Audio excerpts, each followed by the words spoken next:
시간 함께 하실 하나님 말씀 요한복음 7장 37절에서 44절까지 말씀입니다.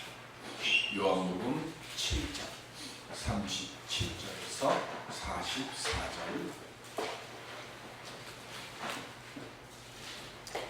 명절 끝날 곧 큰 날에 예수께서 서서 외쳐 이르시되 누구든지 목마르거든 내게로 와서 마시라. 나를 믿는 자는 성령의 이름과 같이 그 배에서 생수의 강이 흘러나오리라 하시니 이는 그를 믿는 자들이 받을 성령을 가리켜 말씀하신 것이라. 예수께서 아직 영광을 받지 않으셨으므로 성령이 아직 그들에게 계시지 아니하시더라. 이 말씀을 들은 무리 중에서 어떤 사람은 이 사람이 참으로 그 선지자라 하며 어떤 사람은 그리스도라 하며 어떤 이들은 그리스도가 어찌 갈릴리에서 나오겠느냐. 성경에 이르기를 그리스도는 다윗의시요 또 다윗의 살던 마을 베들레헴에서 나오리라 하지 아니하느냐 하며 예수로 말미암아 무리 중에서 쟁론이 되니 그 중에는 그를 찾고자 하는 자들도 있으나 손을 대는 자가 없었더라. 아멘. 이 말씀을 통해 성령 충만함 받고 감사의 사랑 또 우리 회복의 교회가 될 수 있기를 주님의 이름으로 기원드립니다. 이스라엘에는 3대 절기가 있습니다. 첫 번째 절기가 유월절이죠. 출애굽의 은혜를 감사하면서 드리는 절기입니다. 우리 교회는 예수 그리스도의 대속의 죽으심의 은혜를 기억하고 부활의 귀한 은혜를 나누는 절기로 우리는 맞이하고 있습니다. 두 번째가 오순절입니다. 첫 수확을 감사하면서 드리는 절기입니다. 우리 교회에서는 성령강림절, 오늘 우리가 드리고 있는 성령강림주일, 그리고 맥주 감사절로 드립니다. 마지막 세 번째 절기가 초막절 수장절입니다. 유대력으로는 7월이고 우리가 지키고 있는 태양력으로는 10월달에 있습니다. 출애굽기 17장 6절의 말씀을 보면 시작. 내가 호렙산에 있는 그 반석 위 거기서 내 앞에 서리니 너는 그 반석을 치라. 그것에서 물이 나오리니 백성이 마시리라. 모세가 이스라엘 장로들의 목전에서 그대로 행하니라. 아멘. 마실 물이 없어서요. 르비딤 그 휴식처라고 하는 그곳에서 이스라엘 백성들이 모세에게 대들죠. 우리를 목말라 죽게 하겠느냐. 그래서 우리에게 물을 달라 하고 외쳐서 하나님께서 모세에게 돌을 쳐서 반석을 쳐서 물을 먹이라. 그래서 그 곳의 이름을 무리바라고 이야기를 하죠. 다툼의 그 자리.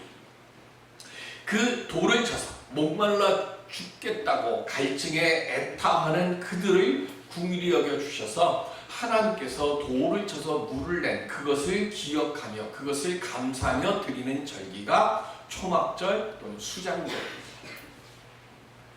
그런데 이 최대의 감사의 절기를 이스라엘이 잊어버리고 있었습니다. 왜 잃어버렸는가 하면 느헤미야 8장 17절 시작. 사로잡혔다가 돌아온 회중이 다 초막을 짓고 그 안에서 거하니 눈의 아들 여호수아 때로부터 그날까지 이스라엘 자손이 이같이 행한 일이 없었으므로 이에 크게 기뻐하며 아멘. 광야 시대 때는 모두 다 초막에서 머무르면서 살았습니다. 그러니까 따로 초막절을 기억할 일이 없었어요. 그러다가 가나안 점령 이후에 이스라엘 백성들이 정착을 하게 됩니다. 그리고 농경 생활을 시작합니다. 그러면서 광야의 은혜를 잊어버렸어요. 초막에서 살면서 매일같이 하나님께 주셨던 만나를 먹고 메추라기의 은혜를 잃어먹고 또 반석을 쳐서 생명수를 주셨던 그 은혜를 잊어버린 겁니다.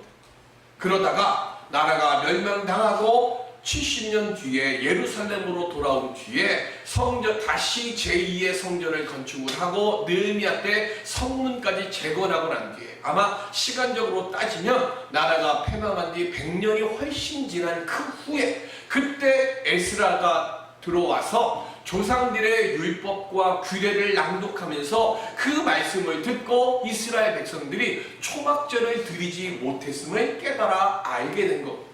그리고 나서 지금 광야 생활 이후에 처음으로 초막절을 느헤미야 때 드렸어요. 하나님의 돌보심에 대한 감사를 잊고 세상의 풍요와 출세만 쫓다 보니까 그만 하나님을 멀리하게 되고 바알과 그리고 아세라와 같은 우상을 섬겼습니다. 그리고 하나님의 백성들이 사람의 백성이 되었고 이로 인해서 세상에 존귀한 자를 꿈꿨지만 존귀한 자가 되지 못하고 포로가 되고 노예 생활을 하게 됩니다.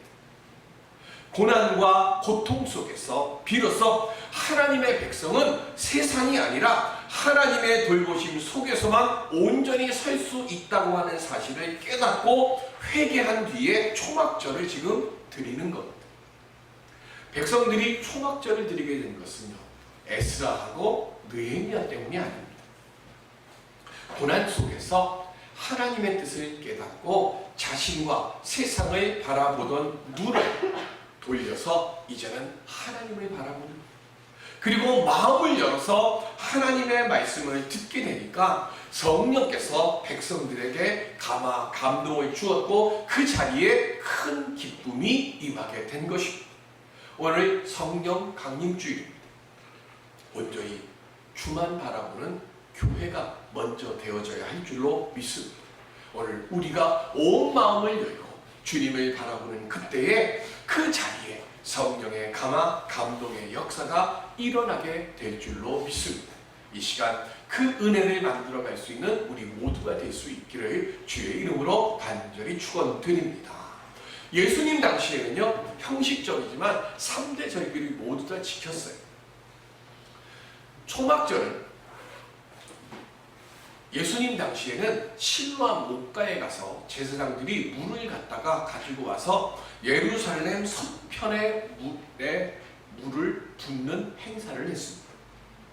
그리고 초막절의 첫날과 8번째 되는 마지막 날은 안식일이에요. 오늘 본문에 보면 명절 끝날 그랬습니다. 이 명절 끝날은 요한복음 7장 2절에 보면 초막절이라고 기록되어 있는 거예요. 그러니까 오늘은 제가 요한복음에 나오는 7대 표적 또는 8대 표적이라고도 하는데 그 표적을 말씀하는 게 아니라 오늘 성령 강림 주일이기 때문에 성령에 관한 말씀을 하기 위해서 지금 성령 강림에 관한 말씀으로 합니다. 요한복음은 다른 복음서와 달리 성령을 생수로 지금 표시를 하고요. 그리고 성령에 대해서 자세하게 설명을 합니다. 그리고 우리가 아는 요한복음 14장에 나오는 파라클레이토스, 보혜사 성령에 대해서 요한복음이 상세하게 설명을 합니다. 그러니까 요한복음은 복음서 중에 성령에 대해서 가장 길게 그리고 가장 분명하고 가장 확실하게 풀어서 우리에게 알려주는 복음서가 요한복음이에요. 그러니까 요한복음 안에 성령의 모든 것들이 다 기록되어 있습니다.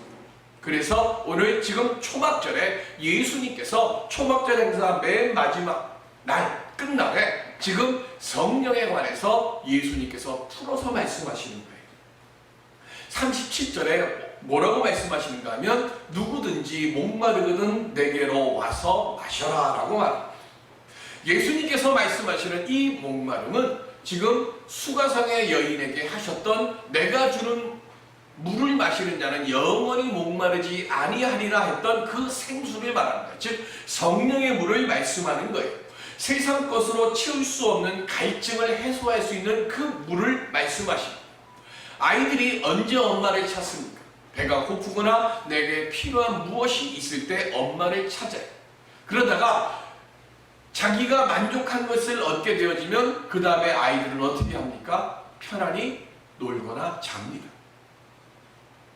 지금 예수님께서 누구든지 내게로 와서 마셔라 라고 말씀할 때 누구든지라고 하는 이 말씀은 엄마를 찾는 아이처럼 목마름을 가진 사람들은 그 사람들이 어떤 형편 처지에 있든지 그 사람들이 누구든지 간에 관계없이 예수님을 찾으면 그에게 생수를 주시겠다. 즉 성령을 주시겠다라고 말씀합니다.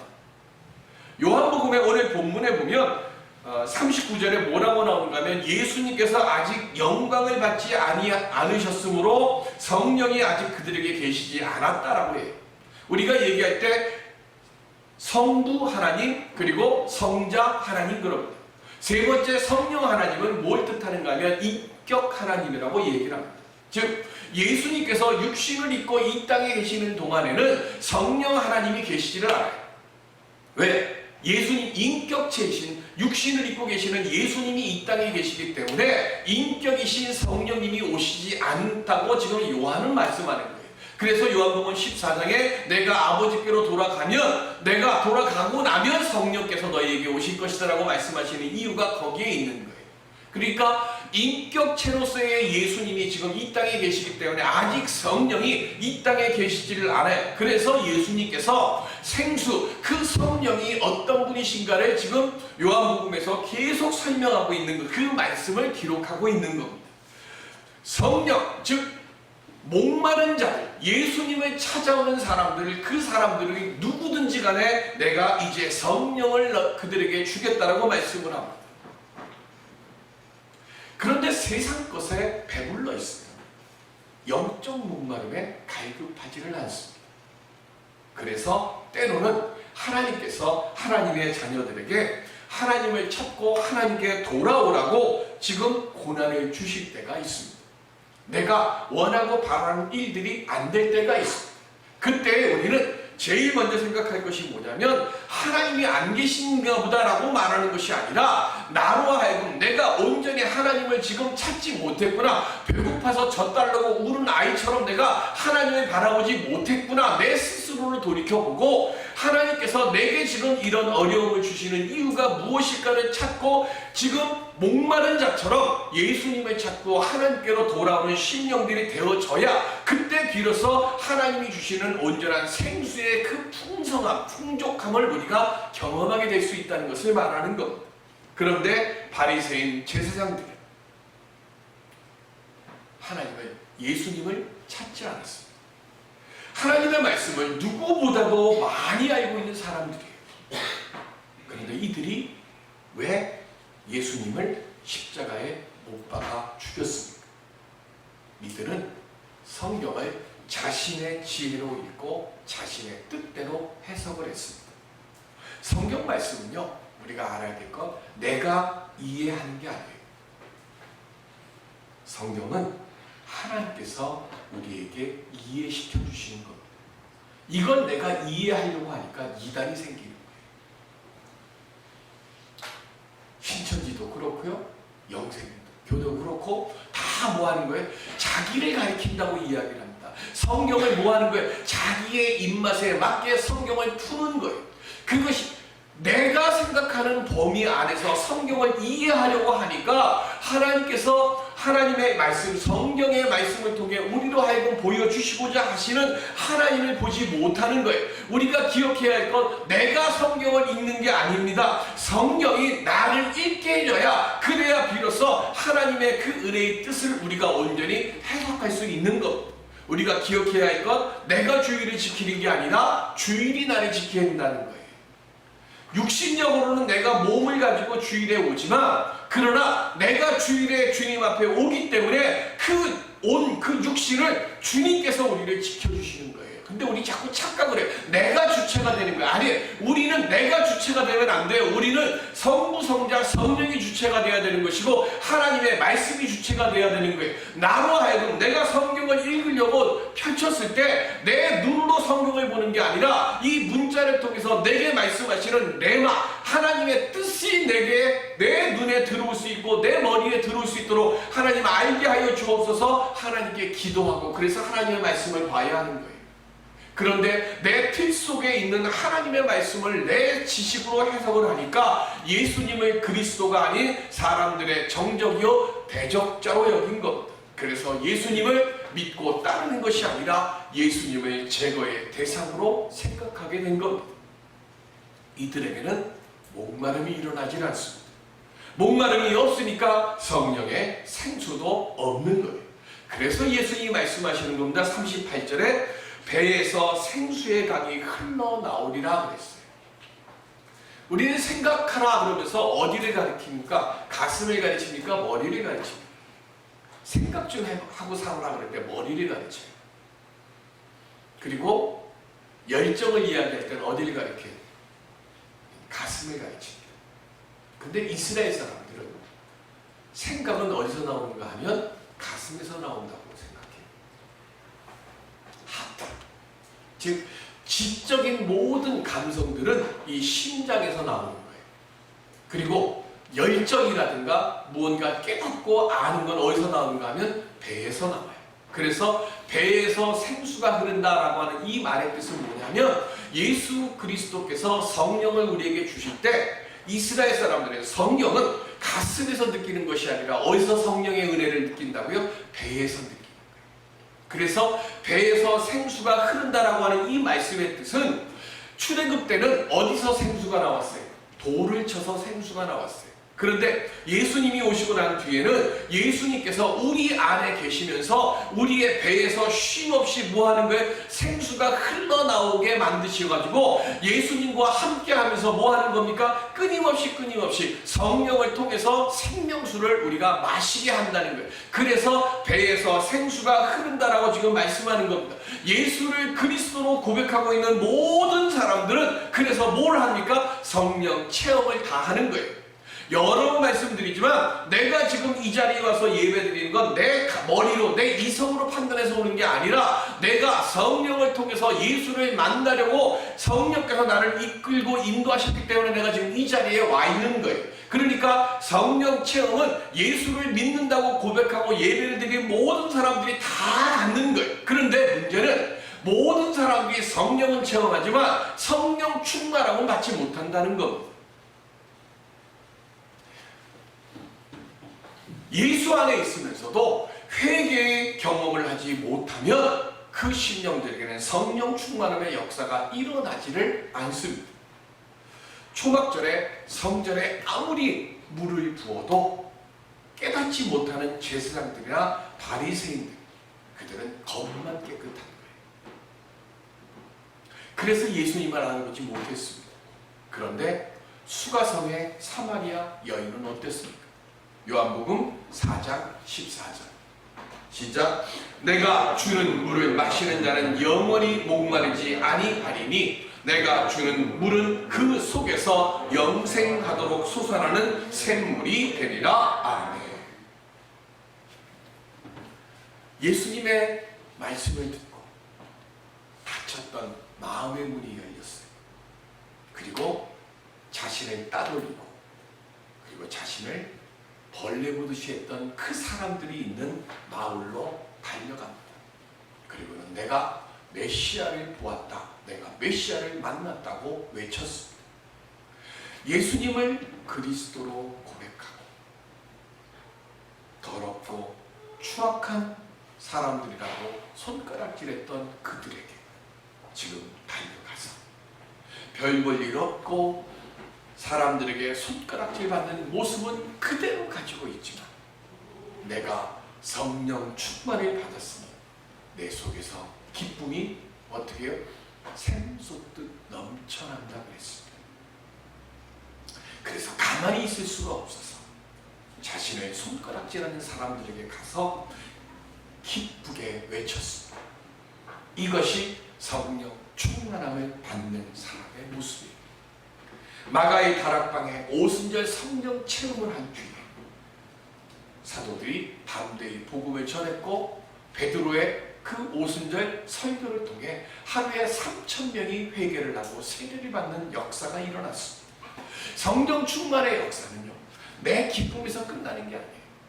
성령 충만함의 역사는 생명 살림과 생명 회복의 열매로 나타나는 겁니다. 에스겔 47장 9절에 보면 시작. 이 강물이 이르는 곳마다 번성하는 모든 생물이 살고 또 고기가 쉼이 많으리니 이 물이 흘러 들어가므로 바닷물이 되살아나겠고 이 강이 이르는 각 처의 모든 것이 살 것이며. 아멘. 에스겔서 47장에는요 성전에서 흘러나오는 물이 있어요.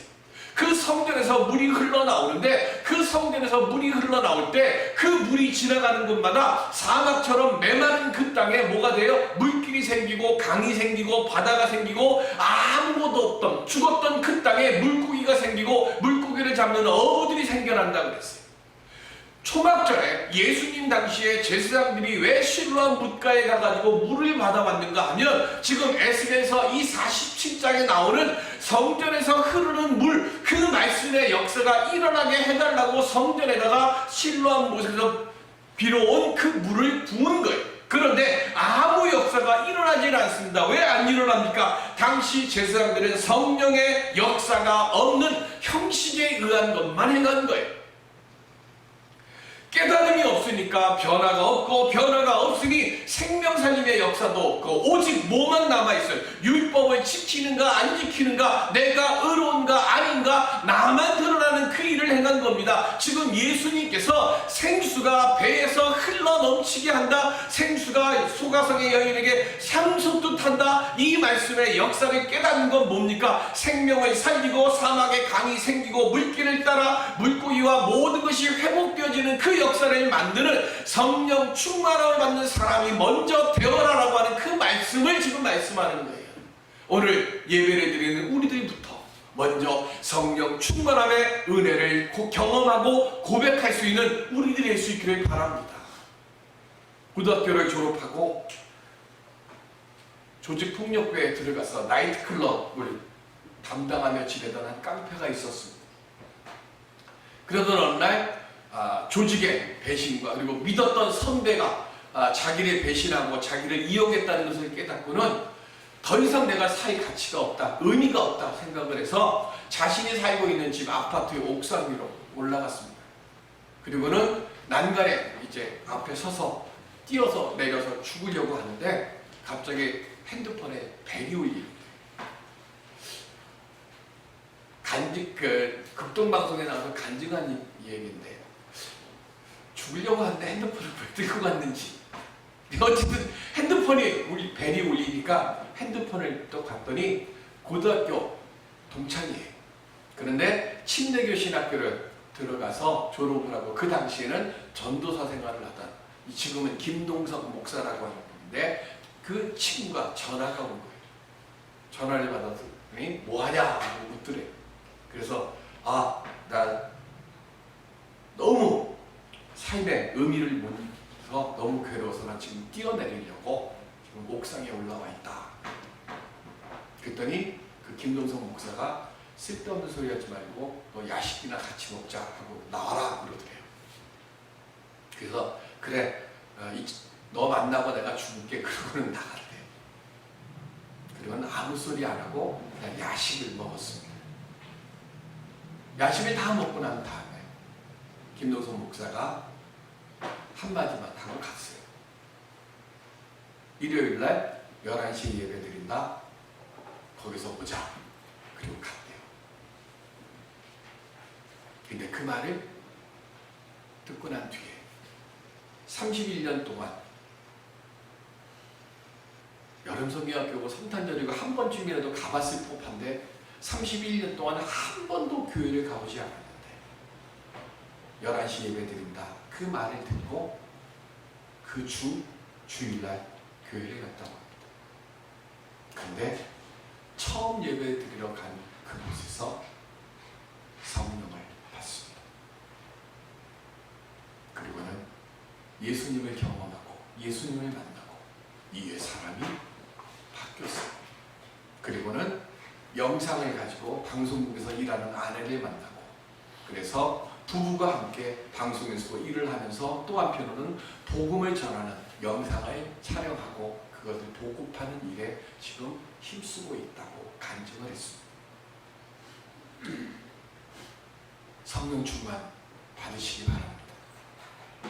그리고 먼저 그 속에서 내 안에 기쁨이 가득 넘쳐날 수 있는 내가 될 수 있게 해달라고 주님께 간구할 수 있는 우리들이 될 수 있기를 바랍니다.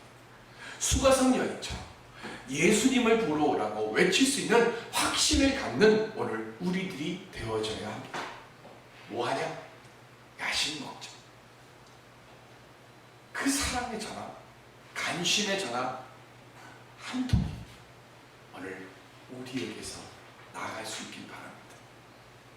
우리는 관심을 갖는 전화 한 통만 하지만 그것을 하나님께서는 생명 살리는 거룩한 열매로 바꿔 주실 줄로 믿습니다.